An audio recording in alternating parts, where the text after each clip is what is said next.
अस्सलामुअलैकुम, how are you all. Welcome to my YouTube channel Kitabe Zindagi. मैं आपके साथ बासित महमूद हूँ। कुछ लोग सिर्फ आपकी एनर्जी चूज़ करें, वो आपको छोड़ देते हैं, आपकी ताकत जो है ना वो ख़त्म कर देते हैं। यानी आप अंदर से टूटने लगते हो, आपके अंदर हिम्मत नहीं रहती कुछ भी करने की।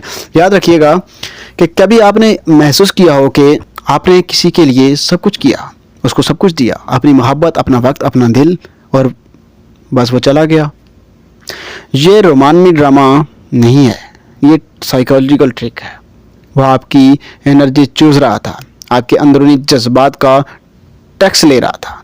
समझ आ रही है। आज बात करेंगे टैक्स। पाकिस्तान में वैसे भी टैक्स बहुत ज़्यादा हैं और ये लोग भी आजकल टैक्स लगा रहे हैं हमारे ऊपर, हाँ। और आखिर में आपको खाली छोड़ गया, टैक्स लेकर अपनी जेब भर दी, उसने आपको कुछ भी नहीं दिया। समझ आ रही है। आपको टैक्स नहीं मिला, उसने टैक्स ले लिया। समझ आ रही है।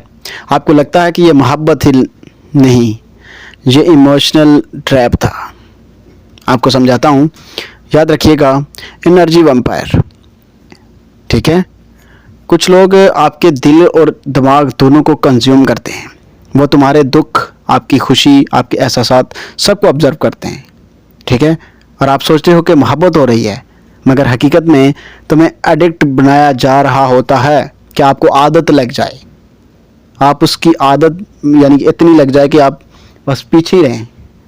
समझ आ रही है। तो इस बात को समझें। मिसाल के तौर पे कि वो कभी कोल्ड होता है, कभी एक्सट्रीम लेवल की यानी अटेंशन देता है आपको, एक्सट्रीम लेवल की अटेंशन। आप अपनी वैल्यू उसकी यानी कि उसकी रिएक्शन से मेजर करते हो। समझ आ रही है। यही माइंड ट्रिक है जो आपको डिपेंड यानी कि कर उसके ऊपर कर देती है, यानी आप उसके ऊपर डिपेंड कर जाते हो, ठीक है। आपको जब वो कोल्ड होता है तो आपको बस बेचैनी होती है, ठीक है। लेकिन जब वो अटेंशन देता है, हो सकता है महीने में एक ही दफ़ा दे, तो आपको यकीन होता है कि यार बस मेरा सुकून तो इसी के साथ है, ठीक है। तो जो आपको समझ क्यों नहीं आती कि एक दिन वो जो आपको अटेंशन देता है वो हकीकत नहीं है। समझें, ठीक है।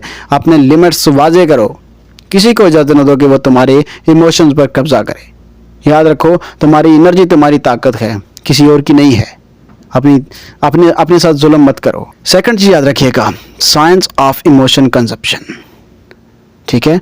छुपे हुए क्लूज जिसको आप कह सकते हैं, वो आपके पेन या प्रॉब्लम्स का इस्तेमाल अपने फ़ायदे के लिए करता है। आपकी इनसिक्योरिटीज़ उसके यानी कि जो है ना कंट्रोल टूल बन जाते हैं, ठीक है।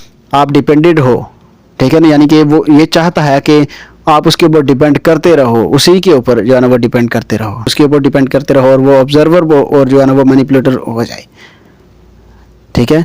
तो ऑब्जर्वर बिहेवियर नॉट प्रोमिसेस। जो लोग बार बार आपको ड्रेन करें, उनसे फासले रखें। अपनी एनर्जी की वैल्यू समझो और उससे जो है ना वो महफूज रखो, ठीक है। और जब आपको एहसास हो कि तुम ड्रेन हो रहे हो, तो सबसे पहला ट्रिक ये है कि डिस्कनेक्ट हो जाओ, डिस्टेंस करो, यानी डिस्टेंस पैदा करो। थर्ड चीज़ रखिएगा कि रिकवरी। जब आपको एहसास हो कि आप ड्रेन हो रहे हैं, तो सबसे पहला ट्रिक यही है, सबसे पहला कदम यही होता है कि आप डिस्कनेक्टेड हो जाएं, ठीक है। डिस्टेंस जो है ना वो लेकर आ जाएं दरमियान में, ठीक है। नो कॉन्टैक्ट रूल अप्लाई करो, ठीक है ना। सब्र करो कि आपकी एनर्जी आपके अंदर वापस आ रही है। समझ आ रही है बात की। आपकी जो हॉबीज़ हैं और आपकी सेल्फ केयर है, वो आपकी एनर्जी को रिफ़िल करेगी, ठीक है।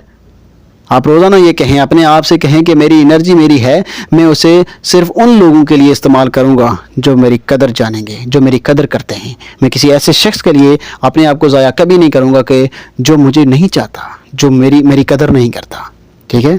यह आपके सबकॉन्शियस को पावरफुल सिग्नल देता है और आप मजबूत होते हैं। याद रखिएगा, कुछ लोग मोहब्बत के नाम पर आपकी एनर्जी चूस लेते हैं, लेकिन आपकी हकीकत, आपकी ताकत आपके हाथ में है। जब आप अपनी एनर्जी वापस लोगे तो आप सच में आज़ाद और स्ट्रांग हो जाओगे।